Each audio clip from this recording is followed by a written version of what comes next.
A new project gets announced. The goal is clear, the team is ready. But for some people in the room, there's a strange feeling of déjà vu. You can't help but ask yourself, haven't we already been here? Haven't we tried to solve this exact problem before? So the project kicks off with a lot of energy. The team gets together, they define the problem, they brainstorm solutions, and they start mapping everything out. It feels important, and it feels necessary. But when someone goes looking for the files from the last time this was attempted, they come up empty. The debates, the lessons learned, the reasons for past decisions, it's as if they've all vanished. The team has no choice but to start over, from square one. To really get why this happens, we need to look at how an organization handles information, and it really boils down to two very different kinds of knowledge.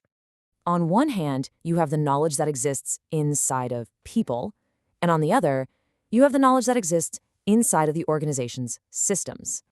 Now, the knowledge a person holds comes from their direct experience. It's their judgment, their intuition.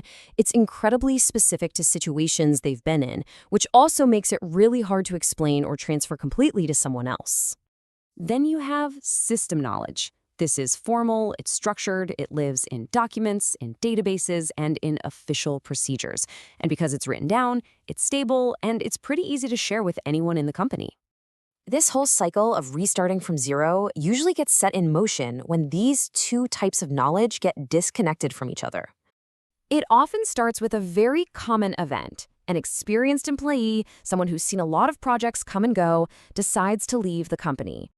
And all that knowledge they were holding in their head, that deep understanding, the memory of why a certain decision was made years ago, it just walks right out the door with them because, of course, it was never fully written down. And just like that, a piece of the organization's working memory is gone. The collective understanding of why things are the way they are gets a little bit weaker.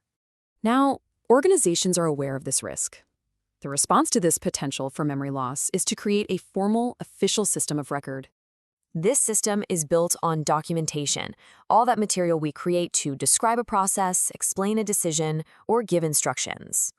And it's a very deliberate process. An idea is drafted, it gets reviewed by others, it's formally approved, and then it's stored away in some permanent archive where people can find it later.